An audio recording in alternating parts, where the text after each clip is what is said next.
Coming up on iOS today, as promised, Rosemary Orchard and I, Mikah Sargent, cover the second part of our Apple Intelligence introduction. Podcasts you love. From people you trust. This is Twit. This is iOS Today with Rosemary Orchard and me, Mikah Sargent, episode 716, recorded Tuesday, August 6th, 2024, for Thursday, August 22nd, 2024. Apple Intelligence, Part 2. Welcome to iOS Today, the show where we talk all things iOS, iPad OS, Vision OS, Watch OS, TV OS, HomePod OS, and all the OSs that Apple has on offer. We love to talk about them here on this show and help you make the most of your devices. I am one of your hosts, Mikah Sargent. And I am Rosemary Orchard, and I'm wishing, Mikah, I'd grabbed a snapshot of you right there. Maybe it would have made a great memory that iOS 18.1 Apple Intelligence could do something with. Wink. Yes, folks, as you know, we're talking about Apple Intelligence. The first episode covered a lot of kind of how to get set up to join the iOS 18.1 beta. I will remind you that you can head to twit.tv/HOM and check out the episode all about joining the beta. We encourage folks who join the beta to submit feedback if you do so. That helps to give Apple the information it needs to improve this technology. So just keep that in mind as you join the beta. And as Rosemary pointed out in the last episode, if you got the new iPhone in September, you will have to go through a bit of a dance to set up 18.1 beta. You got to update it, wipe it, restore your backup, et cetera, et cetera, et cetera. So just bear that in mind should you choose to join the beta to try out the Apple Intelligence features. And also bear in mind that you may not get the most recent iterations of iOS 18, save for the beta parts, because Apple kind of has split the beta updates, where 18 is still getting new updates, but 18.1 might lag behind, except for the fact that it has the new Apple Intelligence features. So without further ado, because we do want to get into this, we can talk about what Rosemary kind of hinted at there, which are the Apple Intelligence features coming to Photos. First and foremost, I will just mention that there's an improvement to the way that you search for photos. It's more natural language. So instead of having to just type in special keywords like I used to do, where I would maybe put November and hit enter, and then put 2019 and hit enter, and then scroll through. Now I can just do something like Thanksgiving time in St. Joseph, Missouri, for example, and just be more natural about how I'm searching for that. But that's not all that is possible in Photos. Tell us more about that, Rosemary. Well, I mean, as well as things like that, I could also search for Mikah wearing a blue and white shirt, and then it would find me all the pictures of Mikah wearing a blue and white shirt. And that is the sort of information that is now being, pulled out of Photos. Before you could search for blue and it would find blue, or you could search for Mikah and it would find Mikah, but Mikah in a blue and white shirt wasn't necessarily a possibility. And that's great, especially when you combine that with memories, which are a feature that we've had in iOS for a while, where it would, grab a chunk of photos and say, hey, I think this is a memory. Dunk, stick it together with some music, and ta-da. But now memories have got a little bit of an upgrade in that you can ask Photos to make memories for you. And it will then pull in, the information that's required, give you choices of styles and so on, and then it will make a memory for you. And I really like this because it's one of those things. I have a love-hate relationship with memories. Sometimes it's great. It suggests a memory at exactly the right moment. I'm there going, oh, this is perfect. I love that it did that. Sometimes it's just there going, here, I made a memory of your 50,000 pictures that you took in IKEA when you were trying to decide on a laundry basket. It's like, choices were made. I don't need a memory of my trip to IKEA. That is very firmly implanted in my brain. But being able to say, hey, I want to create a memory movie. And you could do this for my cat in 2024, for example, or time spent with Mikah.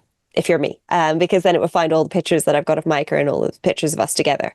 And I think that the fact that you've really got the combination of, the natural language, and it's called memory mixes, and you can choose a mood to help guide the audio and so on. But you can also find specific moments of video clips to include, such as, somebody roller skating at that particular moment and have that pulled into the memory. And I really like that. It's something I've been experimenting with. I don't have any memories that I can show right now because I've still very much in the early stages of playing with them, but I really like this feature. And from all of my friends and family members that have said, hey, you know that sometimes my iPhone does this thing where it puts some pictures together with music. I love that. How can I make that happen? Now there's a really easy way for them to do that and get a great result. Nice. I like the features that I've seen thus far. I really do like the memories feature.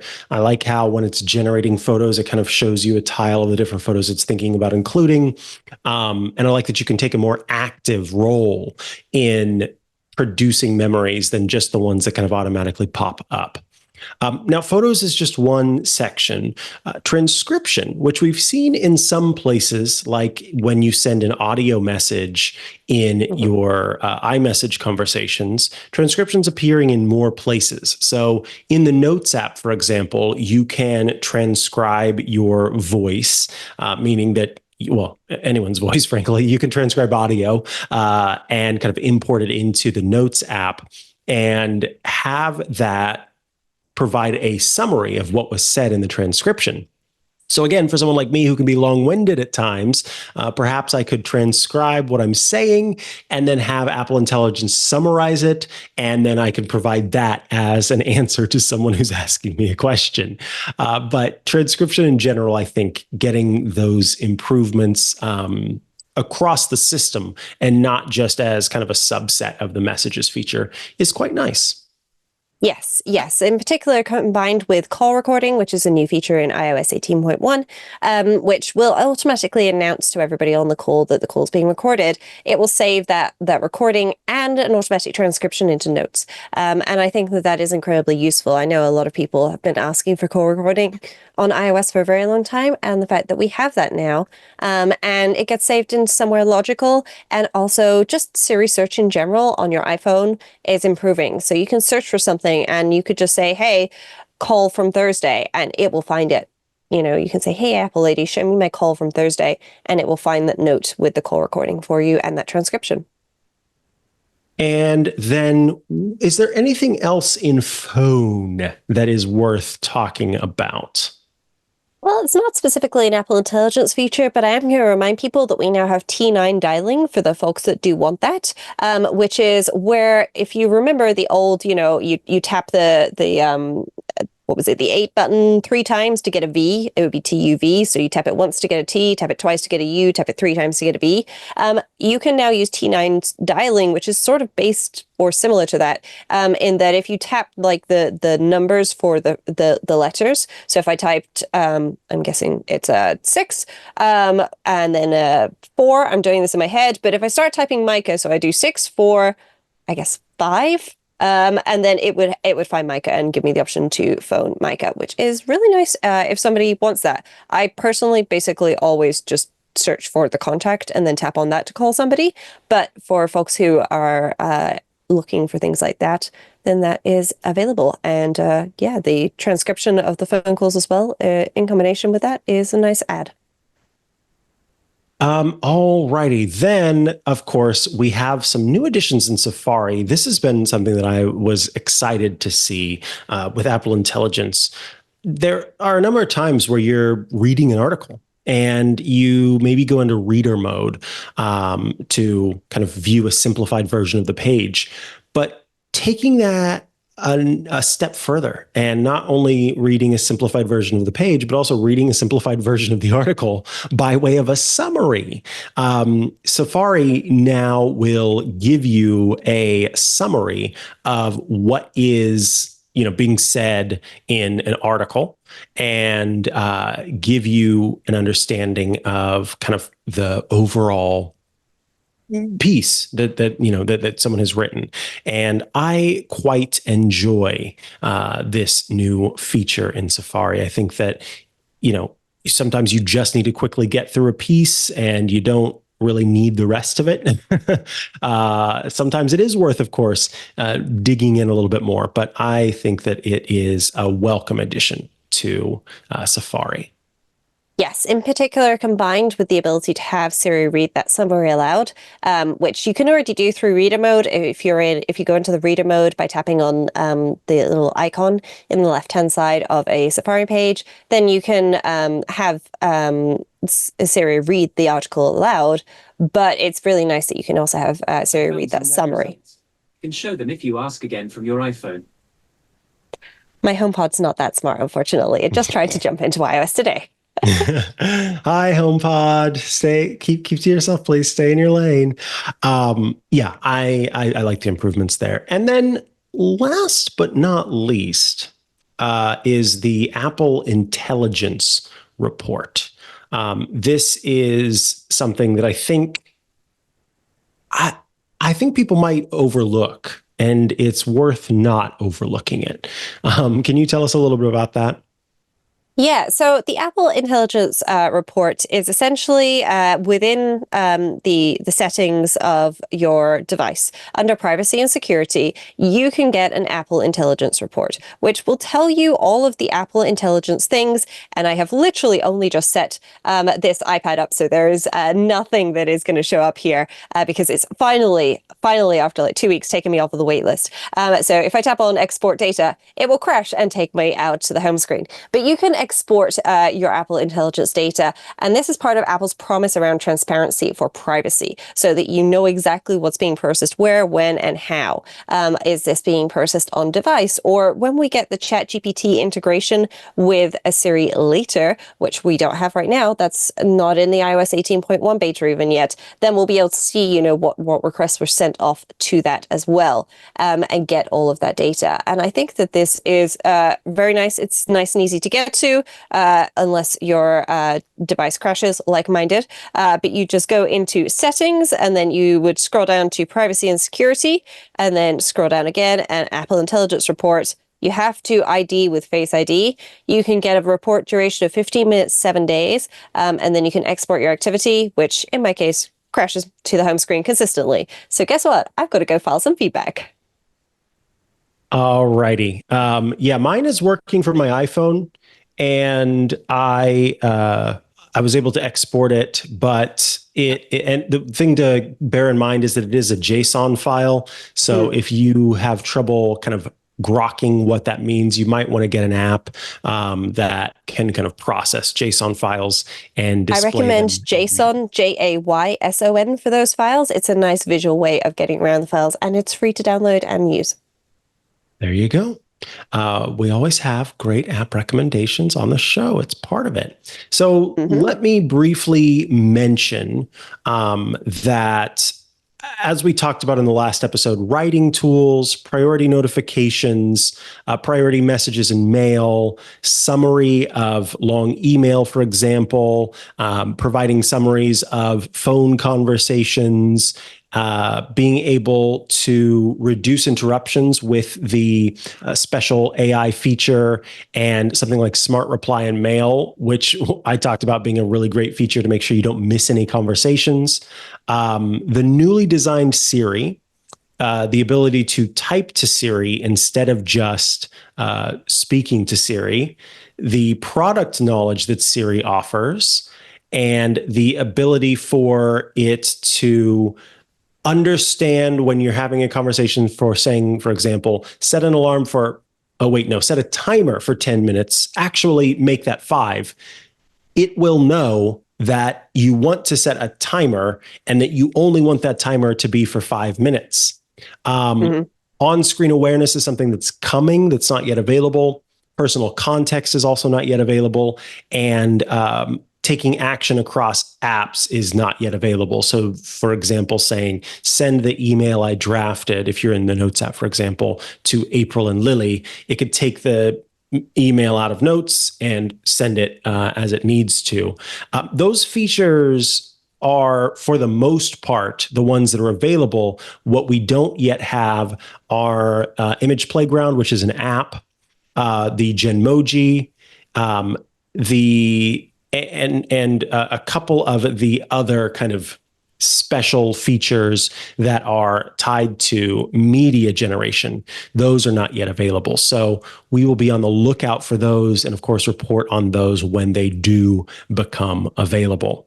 For now, though, writing tools, some introduction with Siri, mail messages, photos, transcription, phone, Safari, and of course that Apple Intelligence report are all available for use. Anything else you'd like to say about Apple Intelligence before we head into the feedback segment? Yes, I do just want to note that this is not available within the European Union. Even if you are, if you have changed the region on your device to United States, because this is currently only available in the United States, so you have to change your region and everything. If you're in the European Union, as Federico Viticci of Mac Stories discovered, it is straight up just not available to you. So I'm assuming that there's some regulatory bodies that they need to go through to get everything squared away before they can actually release it over here, or over there, technically, because there's a pond in between us that's called the English Channel.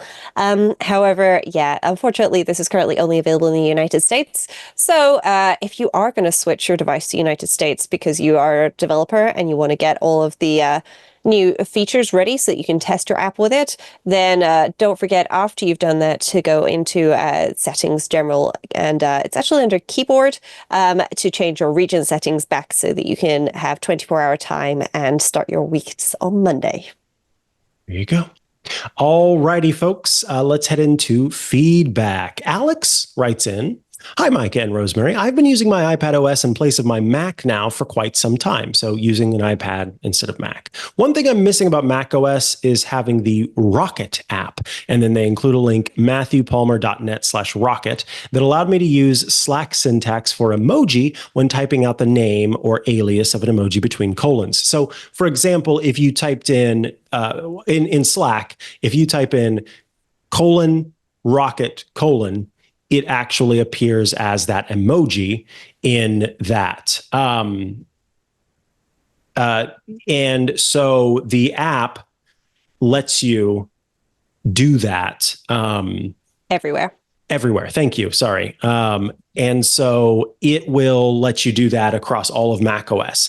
Now it says, is there any sort of keyboard or app that would allow me to do this on iPad OS and or iOS? The closest equivalent I could find was manually inputting the shortcuts in the keyboard settings, but wasn't sure if there was a more efficient solution out there for doing this with many emoji at once. Thank you very much for any help. Best, Alex.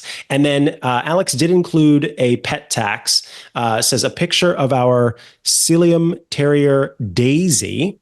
And that is look at that. It's an So all white cute dog with a big old black nose and the cutest little haircut as well. Hello, Daisy. And floppy ears, adorably floppy ears. Oh, and by the way, Alex is the one who wrote in about medication reminders, the shortcut for their father-in-law. Awesome that worked.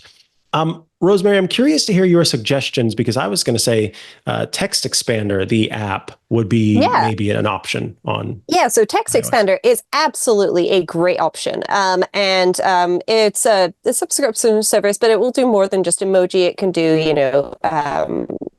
fill-in snippets as well, where it'll pop up and ask you questions and all sorts of things. And now it can work with the hardware keyboard on an iPad. That is, a lot easier. But there is a little alternative. It's not typing the colon first, but it's close. So if you go into not your iPhone, if you go into settings, general, and then keyboards on your iPad, and then you go to hardware keyboard, there is a toggle that says press globe for emoji. Okay, it's actually got a little globe icon. It doesn't say globe. It says press globe for emoji. And then that will change it from switching languages to switching to emoji. So I press the globe keyboard, and then I can type smiley. And if I were actually typing correctly, then I could type all the letters, and then I see the smiley, and I can then even use the arrows on my keyboard to navigate to the exact smiley that I want. And so if I wanted to, I could type party, and then there we go. I've got the ta-da one, and I've got the little party hat emoji. as an option available. And that is what I would personally recommend for Alex. Now, there are a whole bunch of alternative software keyboards for the iPad where you can do this sort of thing. But if you've got a keyboard with a globe key on it, that's my choice. That's what I would go for. And if you've got one of Apple's Magic or Smart keyboards, then they do have that key right down in the bottom corner. And then another one comes in from Cheryl, who writes, Mikah and Rosemary. First, I'd like to shout out a big thank you to all the hosts for many years of listening. I appreciate all the tips, tricks, and apps that have been shared from many a show. I listened to your latest podcast today while out on a walk, and I have got to ask this question concerning my HomePod Mini. I've tried to connect it to 3 different TVs. On all 3, the sound from the HomePod will not sync with the picture playing. I have one of the latest Apple TVs running the current software. I've even tried to Bluetooth it directly to the television itself, and it's still a bit off. I just keep thinking I'm missing a setting somewhere. Hoping one of you has an idea what I could be missing. Again, thanks so much for keeping us iOS people up to date. Cheryl. All right. So I have a lot of experience with this. I'm curious. Rosemary may have some experience with this too, but I have used HomePods as a TV option for quite some time. It's a TV audio option for quite some time now. And I used to have trouble with this. The first thing, believe it or not, that I'm going to recommend is to go into the settings on your Apple TV. And I believe it's in the, I wish I had an Apple TV set up. I just moved, so there's still a lot of stuff I have to get done. But in the settings under, I believe it's like audio output or something similar, there's a setting that says audio sync. Go in there and make sure that if you've set up that sync before, reset it, turn it off, cancel it, delete it, make that sync go away. Then what you're going to do is you're going to unplug that HomePod or those HomePods and wait like 10 seconds, plug it back in, go into your Apple TV, change the audio output to the HomePod. Don't do the audio sync thing yet, and try playing it that way. If it is synced, then you've solved the problem, because that was the problem that I had. I used the audio sync feature where it'll play this tune, boom, boom, boom, boom, boom, boom, and then the phone can kind of tell how the audio. That's really meant for non-Apple devices. So if you're using some sort of Bluetooth speakers or other AirPlay-like speakers, and the sync isn't working, that is where that's useful. When it comes to the Apple devices themselves, I found that it's best to not use that audio sync feature, that it introduces complications. My other suggestion is to consider the placement of your Wi-Fi router or routers. Having a strong Wi-Fi connection close to where your TV and your HomePods or HomePod is or are is going to be helpful in making sure that you are able to get the sync how you need it. The quicker that they can kind of communicate back and forth without latency, the better. So those are 2 things to keep in mind when it comes to the audio syncing properly. Yeah, the only other thing I would say is also be mindful of the placement of your HomePods. Because if you've ever been to a concert and you've thought, God, that singer's out of time with the music, it's probably because the singer was behind the speaker and didn't have an in-ear monitor. So they were behind the speakers. So sound had to travel from the speakers in front of them back to their ears, at which point they then start singing, and then that has to be transmitted out as well through their microphone, and that causes a delay. I found if my HomePods are next to or behind my television, this is fine. I don't have a problem. If I move the HomePods over to my sofa, then I do actually end up with an issue. However, some apps, if you swipe down while something is playing and go to audio, some apps have the ability to do a little audio offset where they can adjust the audio offset and they can either bring it forward or push it back. This can get a bit fiddly, so I wouldn't recommend doing this, but every so often I've ripped something from DVD and like the audio just ends up being like 10 seconds off for some reason, like halfway through. And so that's a good way to fix that if that is the problem. All right. So those are some options for you to check out when it comes to solving audio sync issues. I believe we are nearing the end of this episode of iOS Today. Rosemary, is there anything you wanted to demo, or shall we say goodbye to our wonderful listeners? Well, what I will do, because this is a lovely little app that is available and it does tie in with what we've been talking about today, as well as shortcuts. I am just going to show folks JSON, which I mentioned earlier, JAYSON. It's available at json.app. It's free, but it's great for showing JSON, which is if you make an API call with the get contents of URL action and shortcuts, a lot of the time you get JSON back and you can open that in JSON, the app, from shortcuts. So I'm just going to open this packing list template JSON here. And so a JSON file's got lots of curly brackets and colons and so on. So you've got like a title for a thing and then you've got the value. And the way that JSON handles it is very nice. So I can see over here on the left, I've got all of my various keys. That's the titles. And then on the right, I can see how many things are inside of it. So under metadata, there's 2. I tap on metadata, I can see there's items, which is empty. It's got 0 items in it, and action emoji. And then I can see that there are 2 action emoji. I can go down and I can see that there is a water droplet and a bottle, and then the name of that is refill. And then I can just swipe to go back. And this is a very useful application, along with many other applications made by the lovely Simon Stovering, who also makes Data Jar, which I talked about on the last episode of iOS Today. So I would recommend checking that out if you ever have a JSON file that you need to take a look at and get some information out of. It is very handy to figure out what it is without having to read and understand all of that syntax. There you go.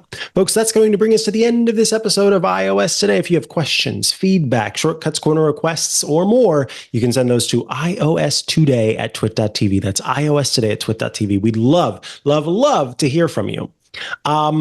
You can also would love to have you join us as a member of Club Twit at twit.tv/clubtwit. When you join the club, you gain access to some pretty awesome features. First and foremost, you gain access to every single Twit show with no ads, just the content, because you, in effect, are the sponsor of the show. And you also gain access to the Twit Plus bonus feed that is extra content you won't find anywhere else. Behind the scenes, before the show, after the show, special Club Twit events all get published there. Again, twit.tv/clubtwit, $7 a month. If you'd like to watch the video versions of our shows, then of this show rather, and our other Club Twit shows, that's where you can find it. So head there, you'll get access to even more than I've mentioned, and we'd love to see you in the club. twit.tv/clubtwit. Rosemary Orchard, if folks are looking to follow you online and check out all the work you're doing, where should they go to do so? Well, the best place is rosemaryorchard.com, which has got links to books, apps, podcasts, and all the social media sites where you can find me. And of course, you can also find me in the Club Twit Discord, hanging out during the live show, where sometimes people have got great questions for us. And of course, after the show, where there are threads for every single episode. There's threads where you can suggest future topics and more. Mikah, where can folks find you? If you're looking to follow me online, I'm at Mikah Sargent on many a social media network, or you can head to chihuahua.coffee. That's CHIHUA.coffee, where I've got links to the places I'm most active online. Please be sure to head there and follow me all over. Thanks so much for being here this week. We will see you again next week for another episode of iOS Today. Bye-bye. Bye, folks.